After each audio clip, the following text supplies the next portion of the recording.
Paula Clark. I am a physical therapist with the Cuyahoga County Board of Developmental Disabilities. I'm Angela. I'm an occupational therapist, and I also work for Cuyahoga DD. Hi, I'm Lindsay McKetta, speech-language pathologist for Cuyahoga DD. Hi, I'm Nathan Hudzik. I'm a physical therapist with Cuyahoga DD.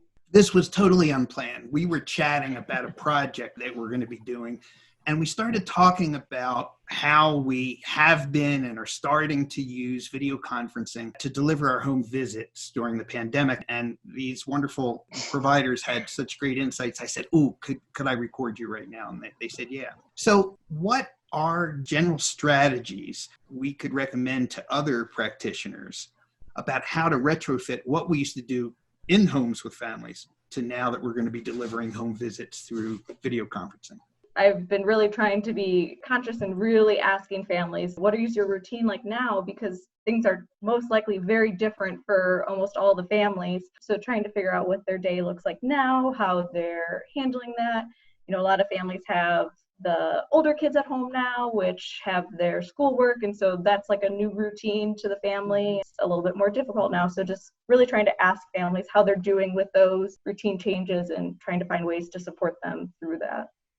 Every diaper change or the morning and night diaper change, add the massage in there. So it kind of gives parents a cue where everything else in their schedule is kind of really gone array.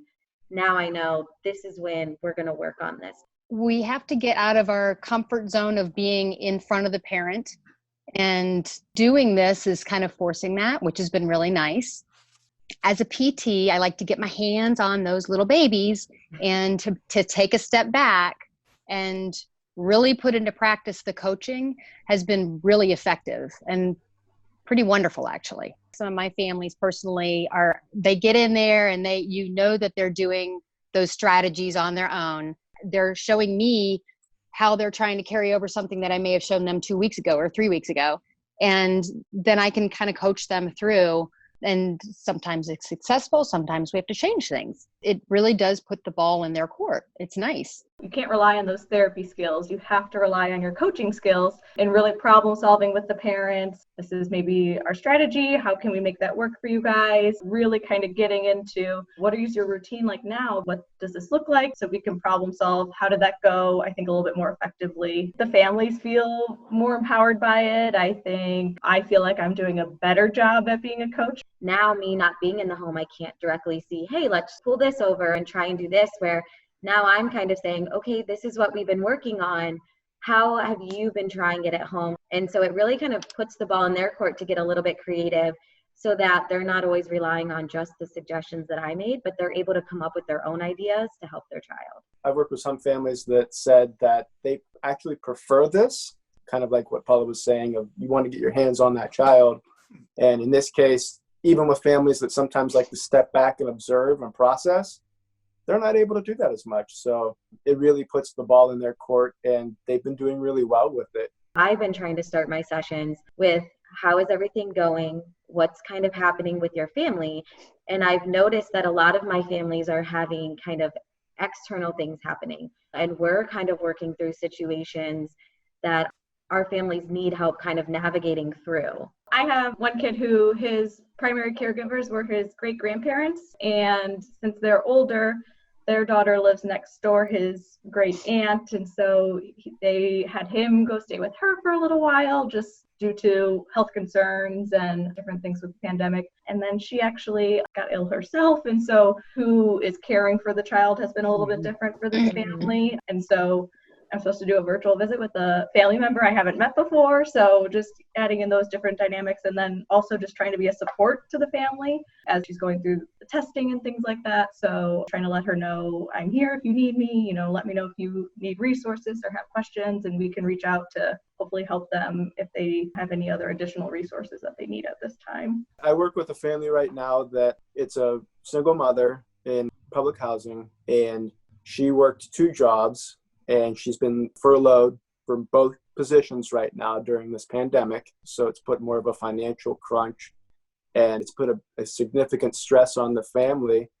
They are home all day now, so they've been able to work on strategies more consistently, but there's no daycare provided for the child now.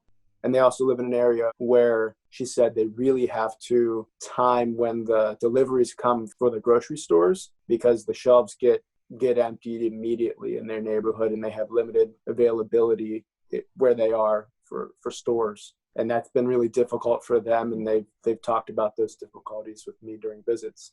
I have a family that's fairly new to me, and one of the child's outcomes is related to motor and movement, but the other one was related to feeding because he needs to gain some weight in order to have an upcoming surgery that he needs. Well, the grandmother also was the primary daycare kind of provider for this family while the parents worked, and now she has been quarantined. Grandma was the only one that could get this child to really take in some solid foods, and now mom is having to take over that role, which she's finding very challenging. So our next visit actually is going to be during some feeding time. And so that'll look different, because I know that it's a stressful thing for the mom, because she really was kind of relying on grandma's successes. And, it's obviously very different with the pandemic. However, we're used to walking into people's homes and having something that might have just happened personally for them. I think all of us are familiar with that. I mean, there are plenty of visits that you walk out the door and you were like, maybe next time we'll get to the outcomes, and maybe we won't. Depends on where the family is, and we're there to meet their needs. So in a lot of ways, that's been familiar to all of us, I think. I think initially when we kind of transitioned all of our families to this, it took a lot of prep and explaining what Zoom was, sometimes a lot of prep work too for the visits. When we end one visit, we say, okay, for the next week, we're going to plan to work on this. And so when I send them my Zoom invite, I kind of say, last week we talked about working on this. I think a lot of times this virtual back and forth, they think of like, oh, the kid doesn't like to interact with their grandparents on it, or they're not going to pay attention when Aunt so-and-so is usually on it, so why would they care if Lindsay's on it? So I think really talking to the parents about the expectations, like, I don't expect the kid to interact with me. I want to see what you guys are doing. It's just like our normal visits. And on the flip side of that, we have some kids that love their screens. And so I've had parents put me, the virtual me, up on a chair and encouraging them to climb up and do transitions that way to come and, find Miss Paula. So that's been kind of a different way to approach things as well. And I've had families we've tried to make use of more people being home, of getting more people involved than sometimes we typically can, since more people, sometimes both parents are home and the siblings are home. We incorporate everybody, and it gives more opportunity for better strategies rather than one or two people being home with a child. I think there's rearranging our schedules more, but luckily it's not like we need to consider drive time or anything like that, because we're here. So it makes scheduling a lot easier. What do you all think about the technological part of this? I think it's more on the parents' radar to send videos or snapshot photos of their child doing something than it was before. They get some success and they take a video or they take a snapshot, and then we can kind of review it with them during our virtual visit. That's really nice. And that's something that I want to carry over when we return to our face-to-face visits. I have more time to be available to my parents now. So when they do text me that, video of something going on, I can usually respond, I feel like, in a more timely manner than before. I was, driving here or there, and you would get to your text 2 to 3 hours later. Well, that activity's done and over with, and we've moved on. So now I can usually respond to parents a little faster. And so our relationship of like me being able to follow up on that video has been quicker, which I think helps the back and forth conversation about it. I actually just had a visit where we lost connection. And so then mom called me and was like, I'm really sorry that we lost connection. Could I send you some videos of what she's been doing, how she's been using her bedtime chart? And then we talk about that the next time. I previously was doing virtual visits and meetings on my iPad until I kind of realized that it was missing a lot of the features, and people were talking about these features and I didn't really have access to them. There's just so many more settings available. So I found it really helpful to problem solve that. Oh, now let me explore kind of what's on the laptop versus using the iPad. I'm on an iPad right now. It's on a chair, and I decided I was going to sit on the floor because in my previous world, that's where I always was at home visits. And I was kind of missing it. So, but I have actually been working in my kitchen previously, and I rigged up like an ironing board holder wire thing onto my kitchen cabinet so that I could have the iPad elevated on it so that it was a better angle. Just have to kind of make do with what you have and figure it out. With the computer, though, I will figure out how to set that up so that I can get more of the settings. So I thought it was helpful to kind of like practice Zoom visits with coworkers. So we're in there, does this lighting look good? Can you hear me okay with my headphones?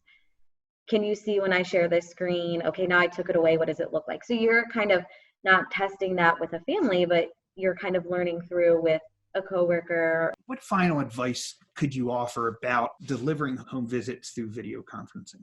Just jump in and try it. Expect it not to be perfect sometimes, and that's absolutely fine. But that's life right now. And I think the families so appreciate just the connection and still being able to help their children during all of this is so important. Just do it. It's not that different than what you're already doing. We're already have been going into their homes. You've been doing the coaching model. So this really isn't that different. It's just a different platform. So you've already done it. It's just a little different, not as intimidating as it sounds. Be flexible. There's more things going on. And so try to just give them one piece of information or help that you feel would be most beneficial, but just really being flexible in the visits. Some of our families tell us that they really look forward as our visits come around, offer visits to the family. That might be an anchor of their week to help give them some normalcy in this unusual time. And we all need that, don't we? Mm-hmm. Yeah. Well, I thank you all for this chat and for your expertise and for your willingness to share that.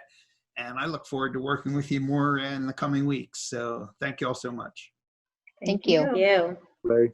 Stay well.